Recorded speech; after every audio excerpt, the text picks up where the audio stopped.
Hi everyone and welcome back to SwitchUp and to our series where we basically talk about 6 interesting games that between us we've been playing over the last few weeks just for our own personal entertainment and then tell you a bit about them. Absolutely, yeah. So we've got 3 games each to talk about, as Mark said, just games that we've been playing generally for fun, which is a nice concept that doesn't always happen these days. And then we'll let you know our general thoughts on them. Awesome. Remember that you can still save 10% on any of your SwitchUp. Wow. Remember you can save 10% on any of your eShop vouchers if you're in the EU or US regions using code SwitchUp over at switchup.gg. Alright, what are some interesting games that we've been playing? Well, let's find out.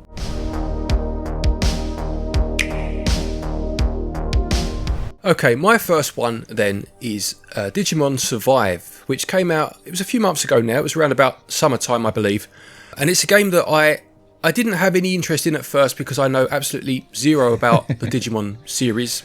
Not a massive, Mon fan, Pokemon or anything else. Yeah. I take them for what they are and enjoy them, but that was about it. And what actually swayed me, which is probably what put most people off, funnily enough, was the fact that I heard it was effectively a visual novel with some slight horror elements to it. And that was, I thought, actually, I might pick that one up. Yeah, it's an interesting idea, isn't it? Because I was the same. I'm not a big Mon fan. And then I played quite a big chunk of that one. And was pleasantly surprised, like it sounds like you were as well. Yeah, I've really been enjoying it. I think I'm about, I'd say, 5-6 hours in maybe. I've just defeated the first boss. So there are still battles in it, which I'll be honest, from the way that people had spoken, I thought they'd been stripped right out. I mean, they've obviously taken a back seat, but they're still in there.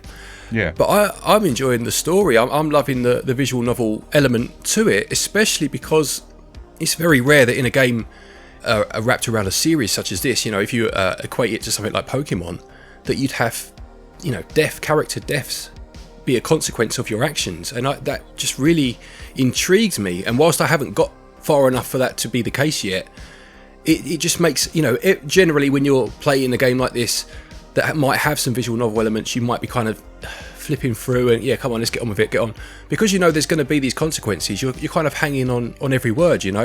Definitely. I think games could do with potentially not overusing that, but maybe using that a little bit more than they do at the moment. I know things like Fire Emblem, that's right, that uses it, doesn't it? It does, yes. But I mean, obviously in that it's as a result of a battle. Whereas here, the basic outline or the story revolves around a school trip, whereby the characters end up almost transported to like an alternate world. So you still have like the same buildings, but like the outhouse or the school building they've been staying in is now dilapidated and clearly not been used for a long time. And me personally, not obviously I'm not far enough in yet to know why or what's going to happen, but it's just a very interesting idea, and it revolves around the idea of a curse or of these creatures that have kind of forbidden people to come near them, and possibly our characters have inadvertently broken that curse or caused a chain reaction. Yeah, so with like yourself, I'm not a huge fan of the series. I wasn't expecting it to be as dark as it was. Like when you first introduced to some of the Mon, are they a different thing? Are they like these dark, I don't know, dark Digimon, whatever you'd call them? I don't think so. I think they are still the same as in the other games, but I know zero of the series. I really don't know. So I was expecting the darkness because that's what drew me to the game, when I'd heard actually this is very different. So I was expecting that, but I don't know if that's standard for these characters. They still seem to, I mean, the Digimon characters themselves, when they speak, when you have your interactions, they still seem fairly positive. They're almost like the bright lights in this dark story, so I would assume they're still similar to their regular characters in the other games, Yeah, do you know what I mean? At the start of the game, when you go to that temple, and they're like, they're literally dark with red eyes, like those ones. Oh, sorry, I thought you meant dark as in character. You mean as in, the literal look of them? Yeah, like literally, like there's evil versions of them almost. Or is that because they were halfway through the dimensions or something? I guess so. I'm assuming, again, being at an early stage of the game, that either they aren't normally in the Digimon world, although some are given names that sound like they probably are, or they are, as you say, some sort of evil interdimensional version of those characters, Yeah, and I'm sure we will get a very long comment, hopefully explaining it all to us. Yeah, absolutely. No spoilers, please, though. If you're going to give a bit of the lore, that's fine, but please don't allude to the story because I'm, ploughing through and enjoying it. But I just want to, before we move on, I just want to give a quick word to the battling because we've not really touched on that at all. So obviously it's turn-based. I'm assuming this is much more as you would expect from a Digimon game. Again, haven't played one before, but even that's quite interesting in the way that it's delivered. It's quite standard. There's nothing extraordinary or different to what's been done before. But I wasn't expecting things like boss battles, I must say, Yeah. So it was quite interesting to build towards this point in a story and then have to fight this boss battle. I actually think it's quite a nice mix between the two, but you'd have to get to that conclusion. I think you'd have to go into it 100% knowing it is a hybrid of game styles. Otherwise, I think you would be disappointed. Yeah, I can see that for sure. I mean, I honestly wasn't expecting this type of combat at all. I thought it would be more your Pokemon monsters in front of you, your monsters there, you just fire off moves, blah, blah, blah. But this is tactical turn-based, right? This is more tactics. You are right on that. Yeah, no, fair play, actually. Yeah, possibly thinking about it, maybe I would have expected the more Pokemon-esque style. So, yeah, maybe it is different. But, yeah, it was quite interesting to have that tactics-based gameplay. Yeah, all right. Well, next one up then is from our Friday gaming night, this last Friday gone, where we were playing through Resident Evil 5 on the Nintendo Switch. We finally figured out how to get it split screen co-op, which gives you that like small little box in the corner, which is a bit odd. And yeah, I mean, I think we were both a bit taken aback by how initially clunky the controls were, weren't we?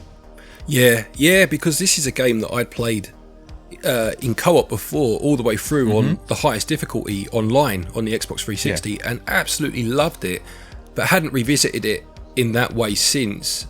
And it did take a moment of acclimatization because the controls they don't hold up particularly well, but thankfully the gameplay, or the fun of the gameplay, does, especially when you're playing it with someone else. Yeah, absolutely. I think in our defense as well, we had both played, like you say, online, so you've got the full screen real estate. You can actually see where that laser's going. But on the stripped down little box you get on split screen, it does make it difficult to see where you're shooting and stuff, doesn't it? Yeah, and coupled with the fact that we're probably a bit older and our eyesight's probably deteriorated over the years, but yeah, trying to see the reticule to shoot the enemies, because there's a part, that temple level, I'm sure anyone that's played this game will know and shudder because it's probably the worst level in the game, or the worst chapter. But there's a part where one of you has to run on and the other has to kind of stay up high and keep them safe as they go and do what they've got to do.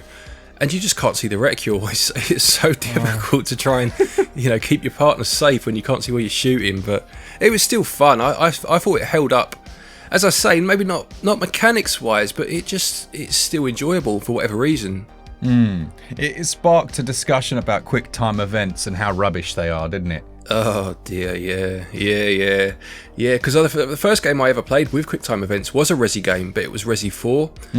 And I remember, because you know what it's like back then, like a cutscene plays, you put the controller down. You just, you have a moment, didn't you? And I remember getting crushed by like a log or a boulder or something in the forest right at the start of Resi 4 and being like, what? Like, you can't do that to me. Who do you think you are? I mean, they're always so cheap, aren't they? They're always bloody boulders or bloody logs. Yeah. Like, no. How about a quick time event where you brush your hair? Yeah, that would have been good, Chris could have got the comb out and started... making sure he was looking nice and dandy, but no, I just don't like QuickTime events. I really don't like them. I remember I always struggled with them on the PlayStation more because for whatever reason, A, B, X, Y, I could get my head round. Nintendo, the colours of the Xbox, yellow, red, green, blue, whatever it is, was fine. Triangle, square, circle, and whatever the other one is, I could never remember where they were for QuickTime events on a PlayStation controller, so I always found games on the PlayStation harder for that. And if you've just tuned in, Glen is just telling us every button on every console. And I almost got them. I got 11 out of 12 there. That was impressive. That is impressive. 95%. That wasn't 95% at all, by the way. That wasn't a percent. Just throwing a number. That was the score I was giving you, mate. All right. What are we talking about? Oh, yeah, Resident Evil and QuickTime events. But generally, like you say, the gameplay formula holds up. It's the more action style, isn't it? And in co-op, if you can kind of forget that it's Resident Evil, if you're a purist, there's a lot of fun to be had. Yeah, I mean, I think, Resident Evil has just evolved over the years, and it almost has different eras of its evolution. It's a bit like the Godzilla series in that respect. It has like these different eras of its being, and this was that action era, wasn't it? You had 4, 5, and 6. That's what they were, and I actually think 5 is arguably the best of those 3. I know 4 is by far and away the fans' favourite, but I always enjoyed 5 more. Maybe it was because of those co-op experiences, though. Yeah. Have you done 6 at all? 6 is the only game of the whole Resi series that I've never finished, because I do the Leon campaign, which is fine. That's quite traditional Resi in some respects. And I get to either the Chris campaign or the what's her name, Sherry and Wesker's son, that combination. And I just find both bore me for different reasons. Chris's is way too action based for me. I don't enjoy it. And the other one gets a bit sci-fi, and I just don't really enjoy that one either. So I really do struggle with 6. I don't think it's as bad a game as is made out, but I just really struggle to get through it still. Yeah, fair enough. Yeah, let us know in the comments what your favourite Resi is, if you like the new format or if you prefer the older ones. Yeah, that's me done on that one, really. Nice one. Okay, well, my next game, one I've really been enjoying actually, much more than I had anticipated, was a game called Let's Build a Zoo. Yeah. Which is like a top-down, business simulation management game. And obviously, in recent years, you've had things like Theme Hospital kind of make a comeback with the spiritual successor being 2 Point Hospital, and its sequel, Campus, which came out earlier this year. But going back to that kind of top-down, very classic, Zoo Tycoon theme park view really does hold up very well. I've really been enjoying just the basic, almost like a very basic throwback to that classic game style. Yeah, how basic is it? Are we talking like super simplified, or is there still kind of depth to it? I know there's I have to mention there is a dinosaur DLC for this, which is always awesome, and I kind of want to know if I want to put a bit more time into it. What are we talking? Yeah, no, it's when I say simple, I mean art style. Okay. In terms of mechanics, it's still got that complexity to it. Oh, nice. Oh, that is so cool. You have you basically, I mean, you build your park up. You have to put money into research, and then you get research points, and then obviously then you can unlock more stuff to use for your park. Very similar to a lot of games in that respect. But what's also quite interesting is that you can find new variants for each animal. Right. And then what you do is, whereas instead of kind of unlocking a new animal that you can then purchase to put into your zoo, you can trade with other zoos from around the world to get a new species or a new animal. So it might be that you have, you start with rabbits are the ones you have first, and then you can trade a rabbit for 2, whatever it was, pigs, say, and then you have 2 pigs, and then they'll breed, and you'll get more animals, and you can trade. And it's just a very fun game, and you can also crossbreed as you go further into the game. So you end up with some very strange, subspecies of animal, which opens up a whole new pathway. But you can build your park up very similar to the games of old, but it does still have that complexity in terms of, like, I've been playing it with my daughter of an evening, and she's loving it. It's like she's never seen anything like it. This is a game that she didn't even know, like she never knew she needed in her life before it just appeared. And we did things like the old classic trick of making the popcorn stand, making the popcorn very salty, and then having a drinks machine right next to it, but making the drinks machine slightly more expensive from everywhere else in the park. And she was like, she thinks her dad's an evil genius now, because she just can't believe that you can do these things, and it's just great. It's a lot of fun. Theme Park was my favourite game of those types. And since we've never really got another theme park, I know you had Roller Coaster Tycoon and stuff, but they started moving into 3D, turn the camera. I just love that classic top down. You can zoom out, zoom in, and that's your lot. And this just delivers. Yeah, I do like that idea of the DNA splicing. I think it almost would lend itself perfectly to some form of online where you could trade with other people's, switch your breeds, and you can come up with all kinds of crazy things.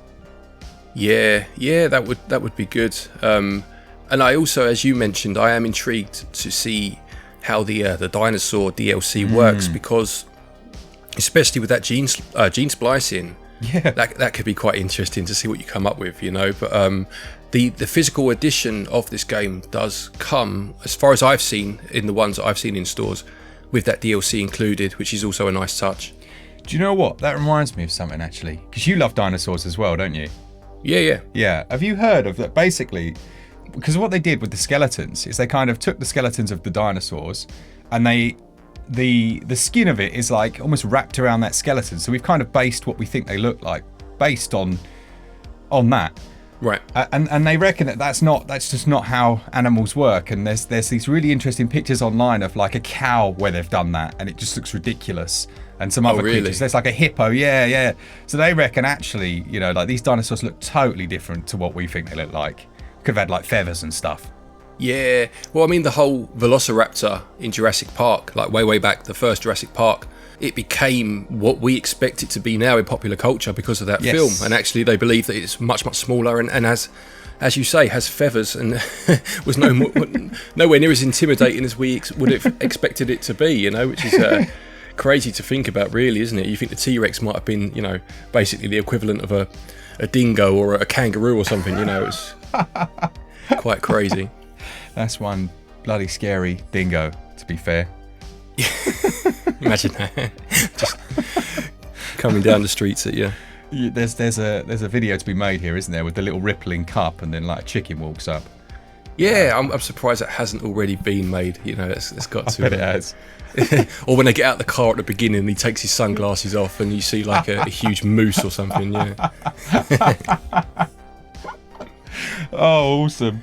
Nice one. All right. Well, my next one is one that everyone knows except for me, I think, and it's Persona 5 Royal. And I'll say Royal this time rather than my review where I said Royale. Yeah, really, a Royale is like a burger you get in Burger King, mate, isn't it? It's not... But I was hungry. The Royale with cheese. You're making me laugh. My ears are popping out again. My earbuds, I should say. My ears don't just detach when I laugh. So Persona 5 Royal, I've just done it again. Yeah, Persona 5 Royal is such a hyped game. It's one of those, isn't it, where it's got to be a very, very good game to meet its hype. Yeah. And I think it does. I think it really, really meets its hype. I didn't know what to expect. I've had a few games where it's been so hyped and I've played it and I thought, it's a good game, but is it this masterpiece that I've heard about? And while I'm not going to call this a masterpiece yet, because I'm only 10 hours in, 12 hours in, something like that, it is very, very good. And I think the reason it's good is because it tells fantastical stories, but it tells them alongside realistic, relatable ones with characters that are actually interested and well voiced. Right. So that you really do actually genuinely care, and there's some really hard-hitting atrocities in there. Oh, really? It covers all sorts from suicide to everything, really. And it's obviously set in a school, and I don't want to spoil it, but there's a member of staff who's a bit of a wrong'un. Right. And it explores this idea that we have these inner palaces, these subconscious areas of our brain that where all this stuff goes on. And that they can go and visit it with their personas. Okay. Which I think is really interesting. And it's almost like the two sides of the person. Like in real life, we can't necessarily always connect with our subconscious directly, but they do. So they see like the intentions of these people. And sometimes it's grim. It's absolutely grim. And they're trying to almost like overthrow that in that other realm. So yeah, it works really, really well. And you really do. When you watch the films in the 80s and 90s and you had a character you just wanted to punch them in the face. Yeah. It's got that they're 10 a penny, mate. They're 10 a penny. Really? See, I've had nothing really to do with the Persona series. I have got four Golden as a download on my Vita from way back in the day, but I downloaded it. It used to go on sale all the time on their store for like £4. But it was around about the time my daughter was born, give or take, and you just didn't have the time, or you'd go into bed that night and you think, I'll play a bit of that, and you're asleep within 10 minutes, and I never returned to it. I have played a few of the Shin Megami games, which Persona is a spin-off of, but I've never had time to get into Persona, so it is one I will play for sure. But it's not going to be yet if I want to do anything proper with it, you know. Yeah, it's one of those daunting ones as well, right? When you hear that a game's 110 hours long, it's like, oh, bloody hell. Exactly right. All right, that's me on that one, I think. Good stuff. Well, my last one then is a game called Them's Fighting Herds, which is quite a ludicrous game, really. It's a fighting game, as you may expect, but it's done in a very cutesy, hand-drawn way, where the characters resemble My Little Pony characters. Now, from what I've heard, I didn't realise this at the time when it first came out, but basically, and I might be getting some of the details wrong here, but you'll get the main gist, is that they actually made a game a few years ago based on the My Little Pony reboot, which came out a while back now, which was called My Little Pony Friendship is Magic, and they made a fighting game called Fightin is Magic and basically used some of the characters, and Hasbro put out a cease and desist, so the game had to stop, but then they remade it with new characters but using that same style. And they also got Lauren Faust, who was the creator of that My Little Pony reboot, to design the characters. She's an artist, and she designed the characters, so you still very much have that look, and it's almost like it's so distinctive that your brain just goes straight to it, so you still have that link between the two. Yeah, I've just read a very disturbing fact. Yeah. Apparently, there's a very large male fan base for the Little Pony Friendship is Magic series, by about 15 to 30-year-olds, and they're referred to as bronies. Bronies, yeah, I've heard this term before. Wow. Yeah, apparently so. For whatever reason, that series seemed to resonate with a lot of young men, and they became known as bronies, which is quite funny. It's quite I don't know. It's quite interesting. I mean, I have seen the series. My daughter was a little girl when it was on, and I've seen it. I don't see anything in it that would appeal to the older generation, but that's just me. I watch Ninja Turtles. What do I know? But aside from that, the game itself it's actually a very good fighter, first and foremost. It's a four button fighting game, so you have weak, medium, strong attacks and a magic button. It's got combos in there. There's like a combo breaker to stop it from becoming, from you creating or performing infinite combos or juggling. It uses the same engine as another fighting game called Skullgirls. I think the engine's called the Z engine or something like that. Okay. It's a very, very polished, very decent fighting game. And what it also has is a story mode, which is almost like its own little thing. It's story modes in fighting games used to be literally the little tiny cutscenes you got in between fights, or just the ending. It was basically an arcade mode, and you got your ending at the end for each character. And then Mortal Kombat 9, it would have been, which was like the rebooted one they did a few years back, kind of started to expand on that, and it made it into a proper story where you watch cutscenes in between and it would lead you into the battles. This one doesn't do any of that. This almost has like a top-down pixelated RPG light, for want of a better phrase to call it, where you have to go about in caverns and caves. You play as one of the characters from the the fighting roster, and you will get yourself into battles. And instead of playing out as an RPG, turn-based battle, they're just the fighting game. You go into a fighting screen, you fight, and then you go back, you level up. It's just quite interesting, It's not something I would have expected to find in a fighting game. Yeah, it is very, very unusual, even just listening to it. I mean, I've seen this, I've seen you play this, and it looks like a solid fighter.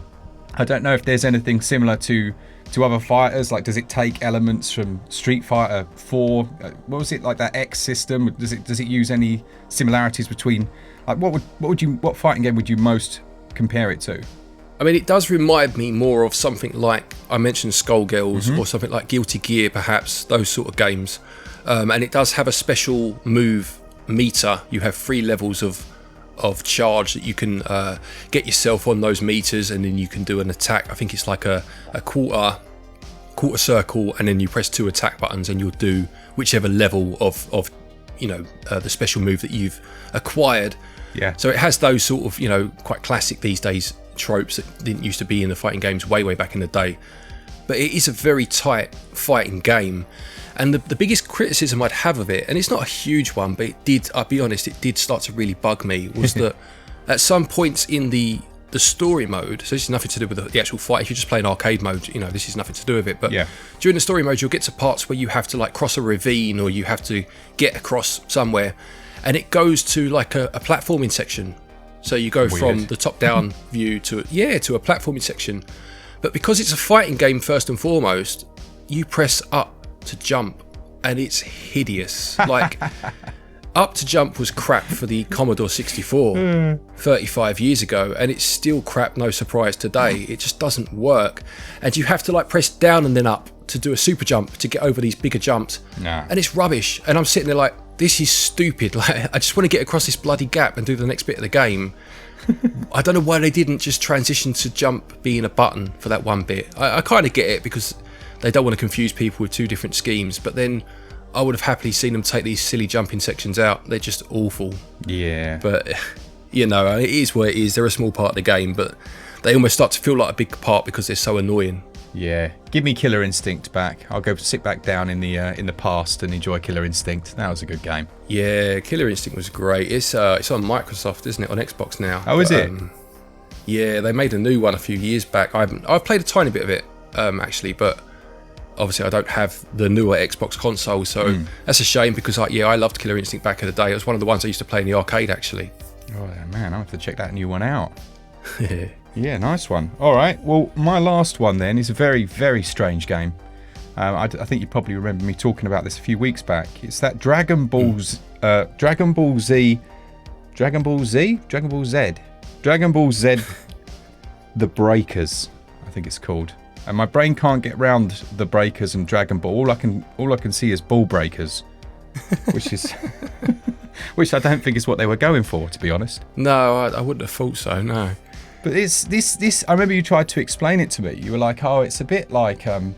You said something like Outlast, not Outlast, the one where you're running away from the monster or something. No, but like yeah, in a multiplayer version. Yeah, it's like an asymmetric multiplayer game. So it's a bit like, or from what I've read, I haven't played it, but when I did the upcoming and this was in it, it's a bit like the Friday the 13th game they made.